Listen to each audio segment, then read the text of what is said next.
In this video, we're going to continue looking at examples of categorical constructions by taking a look at the next categorical construction on our list, which is pullbacks. So pullbacks are a categorical construction, which we've said previously means that it's either a limit or a co-limit over some sort of diagram in a category.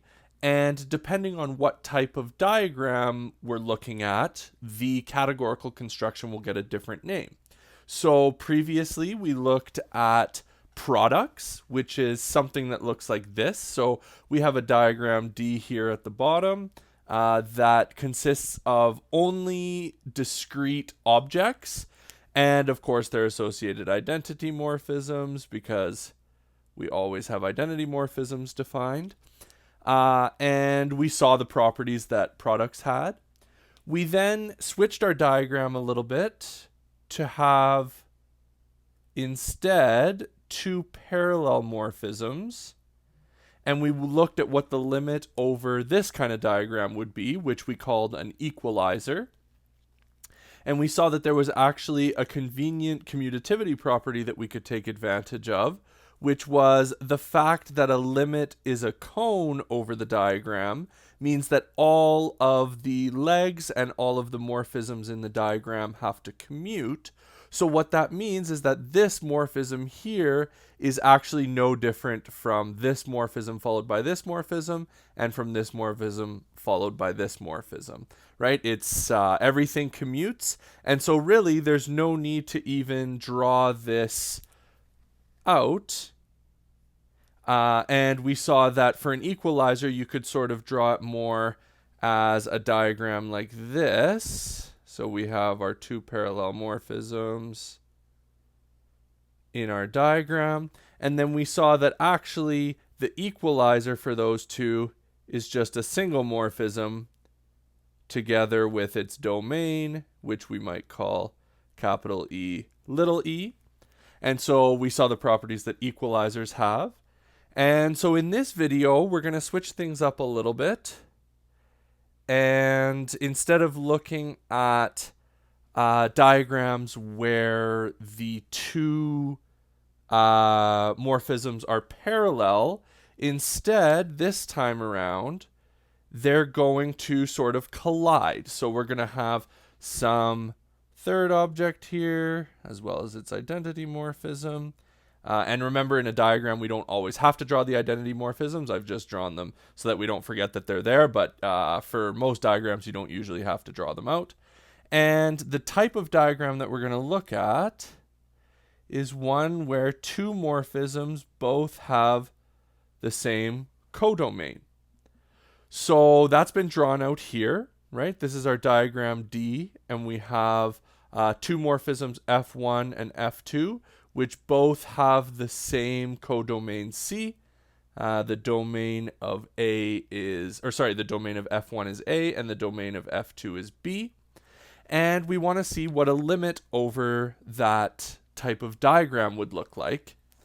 And we can actually take advantage of a very similar commutativity property to the one we used for equalizers, which is if we take a look at this diagram here, so this is our diagram D, and this is supposedly a limit over D, but the limit needs to be a cone. And is this technically a cone over D, what we have drawn here? Well, in the strictest sense, no, because a limit, or rather a cone, needs to have one morphism going from the vertex of the cone into every object in the diagram. And in this case, we have three objects, so we should have three legs to the cone, right? But in the same way that with an equalizer, we said, well, the morphism that's here has to be equal to this followed by this, which also has to be equal to this followed by this.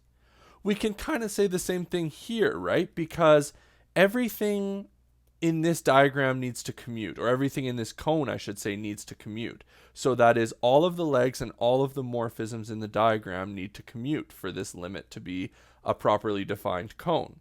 And if that's the case, then actually going straight from the vertex to this object needs to be the same as going from the vertex to this object and then to that object in the end. And that also needs to be the same as going to this object and then ending up in that object at the end as well. So again, because everything commutes, we can actually say, well, this morphism is actually just this morphism here, which is actually just the same as this morphism here. So there's not really any point in drawing this morphism in the middle. It's a little bit redundant, just as the second morphism in our equalizer limit was redundant. So with that in mind, let's look at our diagram for a pullback here.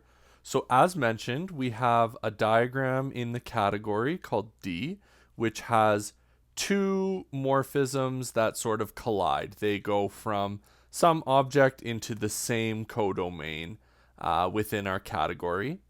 And we have here our pullback, P, P1, P2.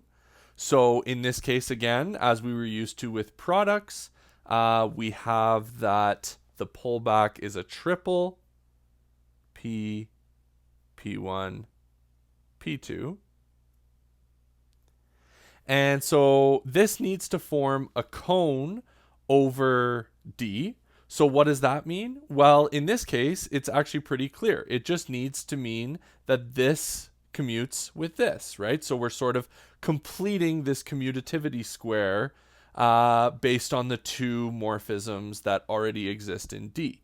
So we need to find two morphisms, both with the same domain P, one going into each of the domains of our two colliding morphisms, and we need to have that this whole square commutes, but that's just to get it to be a cone. And in order to get it to be a limit, what do we need? Well, we need it to be a terminal cone. So what is a terminal cone? Well, that means anytime we have any other cone over this diagram, so any other object X with two morphisms, maybe H1 and H2, where they go into, let's say the same, so H1 over here and H2 over here. So anytime we have this other cone X, H1, H2 over D, there needs to be, as usual, our unique mediating morphism or our unique cone morphism going from the vertex of the cone with X for a vertex going to the cone with P for a vertex. And of course, our mediating morphism theta needs to commute with the legs of the two cones here. So we need to have that P2 after theta needs to be the same as H2. So P2 after theta needs to be equal to H2. And same down here, P1 after theta needs to be the same as H1. And so that gives us our terminal cone property. So we know that P is a cone because this square commutes. And we know that for any other cone that makes this square commute, say X, H1, H2, we need to have that there's a unique mediating cone morphism from X to P such that P2 after theta equals H2 and P1 after theta equals H1. And with all that in place, we have a limit over the diagram D here, and we call such a type of limit a pullback. So a pullback is a limit over a diagram with two colliding morphisms, that is, two morphisms with the same codomain, right? They kind of collide into C together. So if we have a limit over this type of diagram, we call it a pullback, just like when we had two parallel morphisms in the diagram, we called it an equalizer. And when all we had were objects with no morphisms between them, we called them categorical products. When we have a pullback, say curly P, consisting of the vertex P and the two legs P1, P2, as well as the implicit leg that goes here, we say that P1 is the pullback of F1, or sometimes P1 is the pullback of F1 along F2, and P2 is the pullback of F2, or P2 is the pullback of F2 along F1. So it's a little bit confusing because the pullback itself is the whole triple, but if you say the pullback of a morphism in our diagram, then you mean the morphism basically that's parallel to it in our commutativity square. So the leg of the cone that goes parallel to the morphism that we're talking about. So it's a little bit confusing, but it's kind of just like for products. A lot of times the vertex of the cone of a product is called like A cross B, even though the product itself is not just the vertex, it's the vertex together with the two projection morphisms. So just important to keep that distinction in mind. So with pullbacks fully defined now, we can take a look at our first result involving pullbacks, which is a result that says that pullbacks of monic morphisms are themselves monic. So what does that mean? Well, if F1 here in our diagram D were to be a monic morphism, and remind ourselves, what does monic mean? It means left cancelable. So if F1 is a left cancelable or monic morphism, then its pullback, P1, also has to be a monic or left cancelable morphism. So in order to prove that, let's suppose that F1 is monic, as we said. So that means that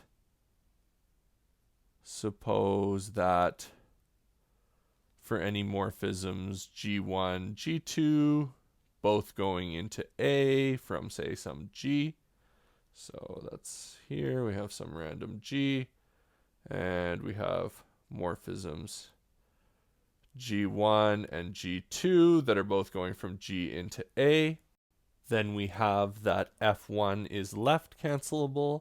That is F1 after G1 equals F1 after G2 implies necessarily that G1 is equal to G2. So we cancel F1 on the left side, and if we're allowed to do that for any G1, G2 that are going into A, then we have that F1 is left cancelable.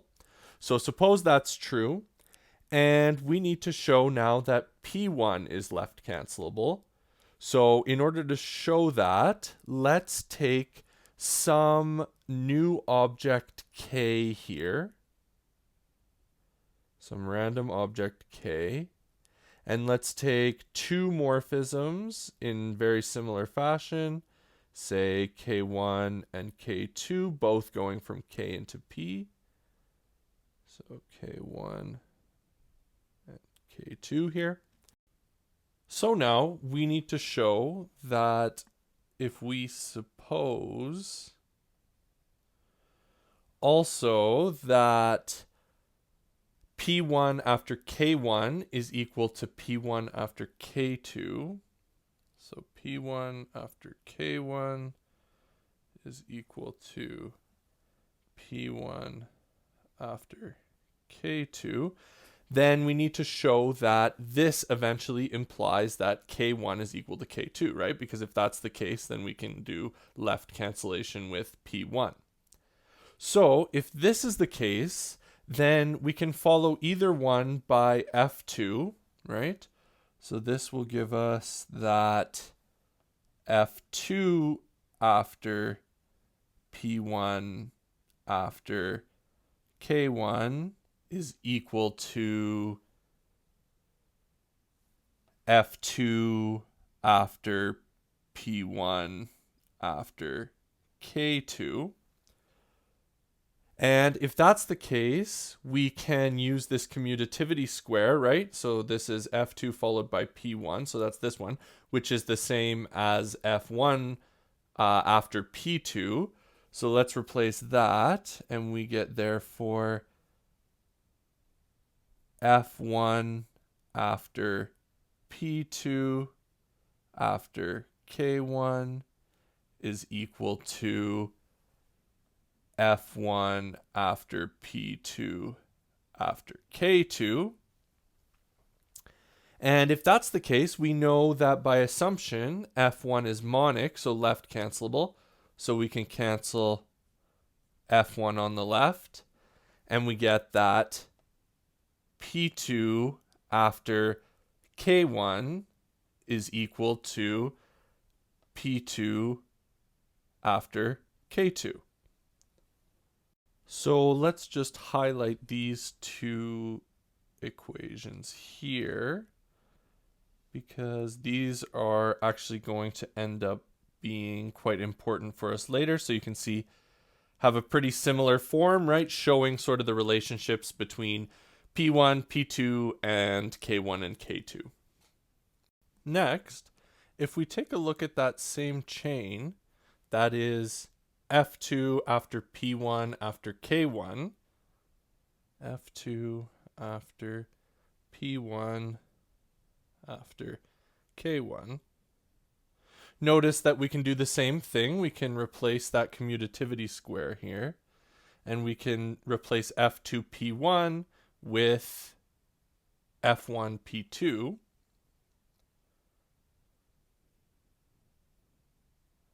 After K1.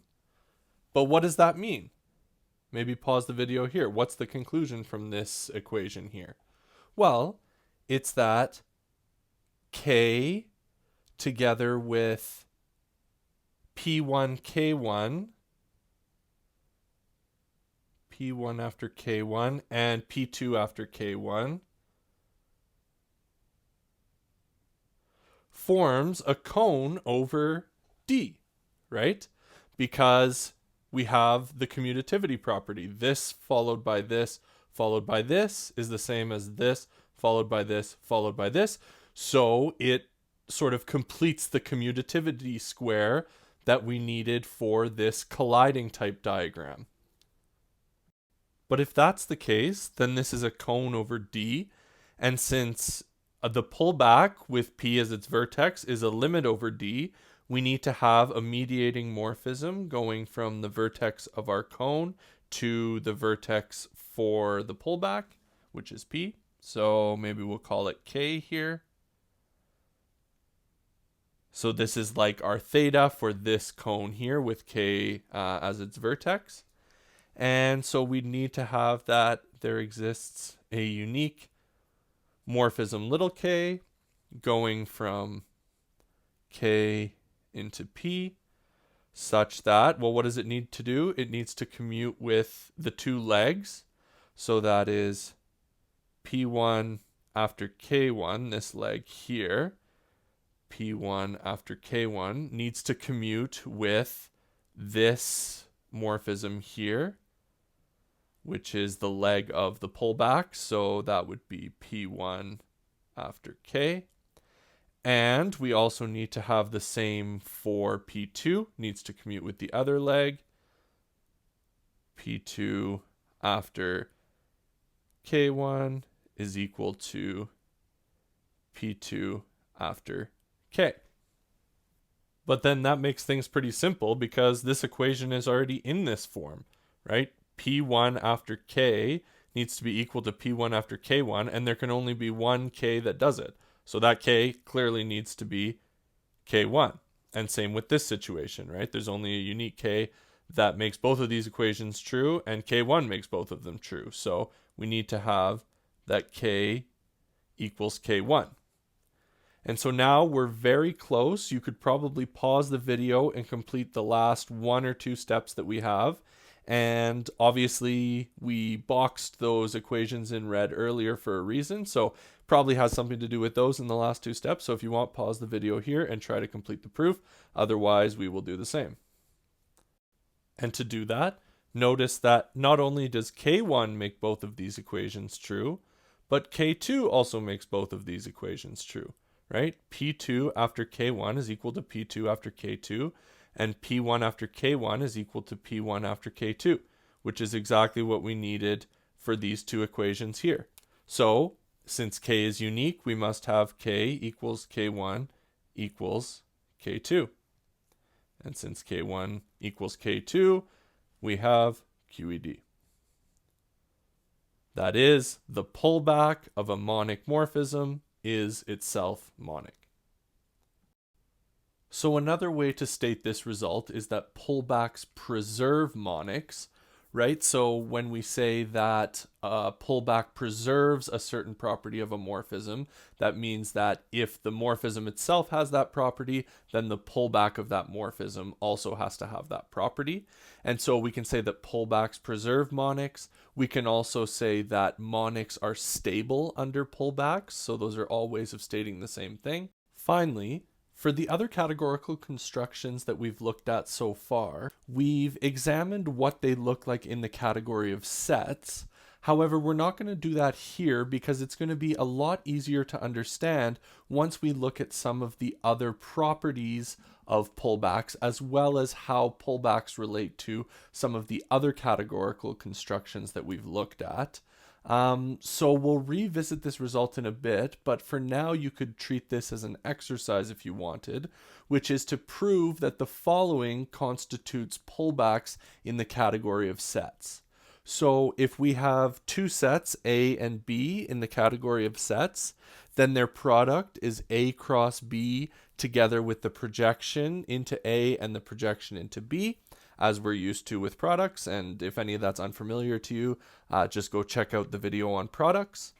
And if that's the case, then the pullback of F1, F2, where F1 goes from A into C and F2 goes from B into C for some other set C, then the pullback is the triple P, where P is the set of all AB in A cross B, so it's ordered pairs of A's and B's, such that F1 of A equals F2 of B, right? Both these morphisms or these functions end up in C, so we just want to know all of the pairs where F1 applied to that object in A is the same as F2 applied to that object B in B. Together with the two projection morphisms from the product, but we need to restrict the domain of those projections to P in this case. So P is a set of ordered pairs, which means it's in A cross B, so we can define the restriction of these projection morphisms to the domain P. And that represents pullbacks in the category of sets.